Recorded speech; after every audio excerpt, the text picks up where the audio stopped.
Nesta quarta entrevista da série do blog Wilson Leite, recebemos hoje o blogueiro e secretário de comunicação do município, Elcio Araújo. E aí, Elcio, tudo bem? Tudo bem, Wilson. Em primeiro lugar, eu quero te parabenizar por essa brilhante iniciativa. É o futuro, isso que você está fazendo. O futuro não, é o presente. Já tem muito trabalho interessante no Brasil, semelhante a esse que você está fazendo. E eu achei interessante, secretário de comunicação e blogueiro. E falando essa semana com um blogueiro, e passei até inclusive a refletir sobre isso quando ele falava que surge uma nova modalidade, um novo segmento dentro da comunicação no Brasil, que é o blogueiro, que não é necessariamente um profissional da comunicação ainda, muitos não passaram por um banco de faculdade, ou não têm a experiência das lides jornalísticas, mas realiza hoje um trabalho talvez até mais forte do que aqueles que têm um diploma, do que aqueles que já têm toda uma tradição jornalística, ou seja, na televisão, no rádio, nas revistas, enfim, nos chamados veículos tradicionais. Eu quero te parabenizar por essa iniciativa. Bom, Elcio, o seu blog data, a criação dele é de 2007. Né? Como é que é essa questão de manter cotidianamente posts e conseguir captar os internautas para estar lendo, estar participando do blog?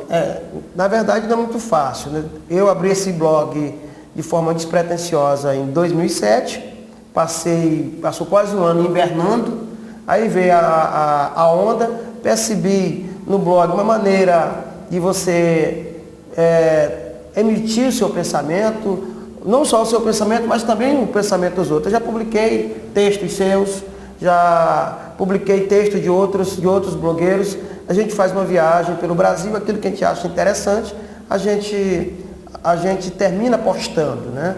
Então, não é fácil não, porque nessa atividade que hoje eu exerço, que me consome bastante, a gente ainda arrumar tempo aqui e acolá para estar blogando, não é fácil. Mas como a gente é do meio, se torna ainda mais fácil. Para quem exerce outras atividades não afim com a de escrever, aí é meio complicado. É fácil para um professor manter um blog, é fácil para um dirigente partidário manter um blog, é fácil, mas para um profissional liberal, ou seja, um advogado, um médico, é meio complicado. Você pode ver, se você for analisar o perfil de quem escreve hoje, quem em blog é alguém que tem alguma atividade afim. Raros são aqueles que exercem outras atividades, né? Bom, em suas primeiras postagens, você gostava de mostrar a cidade, comércio informal, pontos públicos, como o caso das igrejas, das praças. Né? Como é que é a sua visão hoje da cidade? Veja bem, Imperatriz, como todas as cidades brasileiras do interior do Brasil, ela passa por um processo, as cidades brasileiras passam por um processo de transformação. Aí vai entrar um pouquinho até na tua seara, né? O capital tomou conta do Sudeste, do Sul, as grandes indústrias, as grandes empresas, e acontece hoje no Brasil o que acontece em nível de mundo. As empresas chegam como um gafanhoto, exploram o local, exploram a mão de obra, não dá mais, aí parte para outros países. No Brasil acontece a mesma coisa. O Sul e o Sudeste estão saturados, e diante disso, essas empresas começam a buscar condições para se estabelecer no interior do Brasil. E Imperatriz, que fica numa posição geográfica privilegiada, não é diferente. As grandes empresas estão vindo para cá, procurando se estabelecer aqui. Aos poucos, para a gente que está aqui, a gente ainda não sente o impacto disso. Mas talvez, Wilson, daqui para quem está fora, se você sair de Imperatriz hoje e voltar daqui a um ano, você vai ser impactado por algumas mudanças. Eu até digo que a cidade tem que ficar atenta a isso. As empresas vêm, né? É bom ver as grandes empresas, gera emprego, gera renda, gera divisa. Até li um texto interessante que você escreveu essa semana sobre o tempo de exploração. Você deu um prazo de 20 anos, não sei se é 20 anos ou talvez mais. E é bom que a sociedade participe, fique atenta e discuta se realmente é saudável alguns investimentos, se é realmente importante esses investimentos. E você hoje exerce, você faz o contraponto a tudo isso, porque nem sempre o que eu digo é o certo. Nem sempre o que eu digo é o correto. Nem sempre aquilo que você diz, Wilson, é o certo. Nem sempre o que você... As tuas ideias são as corretas. É preciso haver o contraditório. E a cidade precisa se preparar para o contraditório. E a propósito, por exemplo, que hoje é a bola da vez, Suzano. A Suzano vai construir agora um ramal ferroviário e um ramal rodoviário, interligando a indústria, a BR, a indústria, a ferrovia Norte-Sul. Então, qual o impacto disso? Vai ter inclusive uma audiência pública, se eu não estiver enganado, agora no mês de julho, e a cidade é bom que participe, que discuta, o importante é que o cidadão exerça o seu papel para discutir a exaustão essas questões que podem mudar para sempre a vida de uma sociedade, a vida de uma comunidade. Bom, na blogosfera existem várias correntes políticas que mantêm seu blog, né? A própria Poder Público Municipal, né, tem muitos blogs que defendem as suas ideias, né, fazem a propaganda institucional da prefeitura.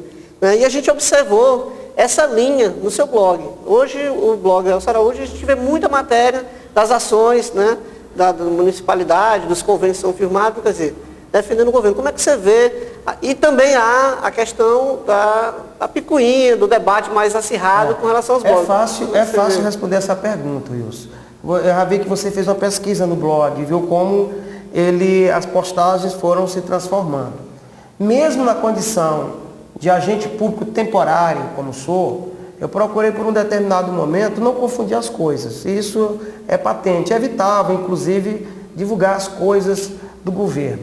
Mas aí chegou um estágio, chegou um momento da necessidade, porque meu papel é divulgar aquilo que é feito, que o governo faz, é divulgar as ações da gestão. E muitas dessas ações não estavam chegando, não estavam sendo divulgadas, eu diria que estava faltando algo.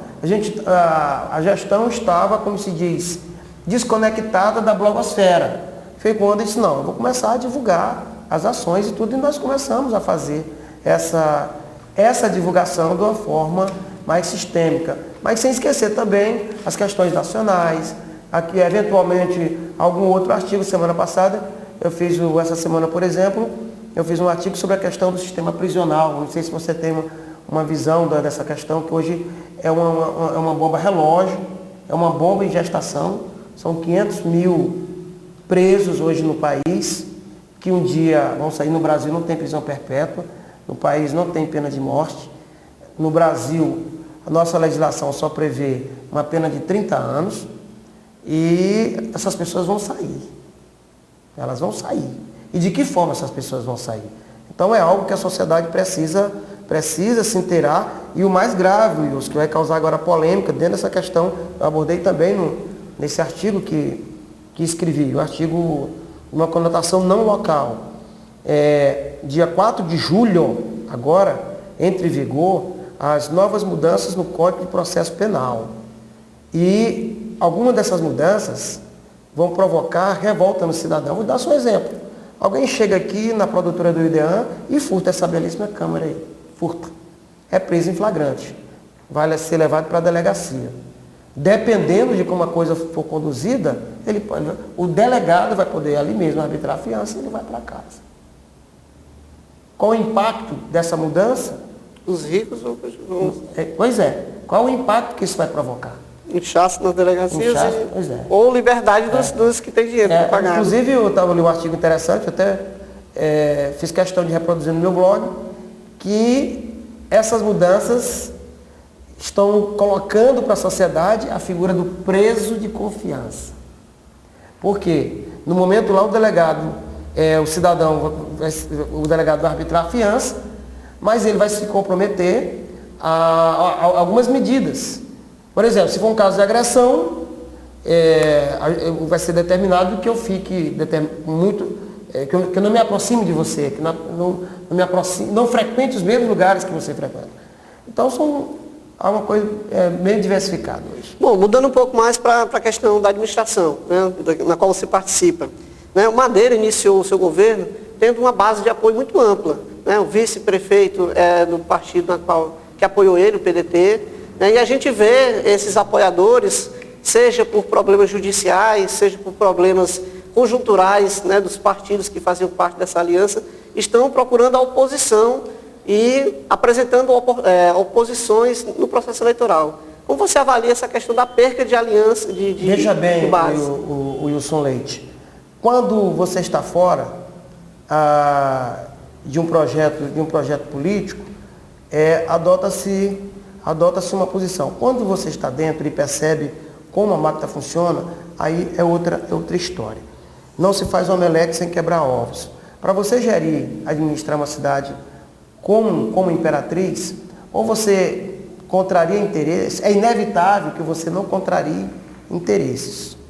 No caso do Madeira, por exemplo, ele passou 20 anos tentando ser prefeito aqui na cidade de Imperatriz. Se fosse um neófito, exemplo, o Wilson Leite ganha a prefeitura de Imperatriz. Ele assumiria a prefeitura de Imperatriz com um único compromisso, um compromisso com o povo. E de fazer uma gestão voltada para os interesses da população. Madeira, ao longo dos anos, teve ao redor dele diversos partidos, diversos aliados, que criaram uma grande expectativa. Expectativa essa, que na qualidade de prefeito ele viu que não podia atender. No momento em que, isso vai acontecer com você quando for prefeito, no momento em que você não atender a expectativa de quem está ao teu redor, é natural que haja um afastamento. Aí não entra,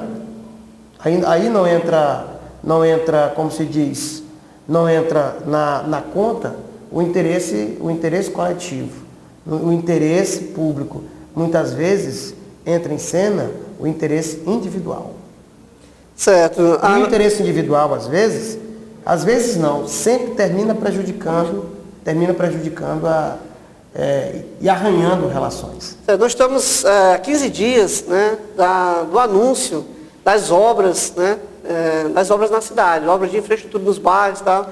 E a gente viu que os primeiros bairros que começaram a receber essa ação da prefeitura foram bairros recém-criados, que são bairros que já nascem com um perfil de alto padrão, né, com residências que serão construídas com residências de luxo, né? Ou seja, os bairros mais antigos, com 30 anos, como São José, Cafeteira e outros mais que precisam da necessidade, vão ficar mais para frente.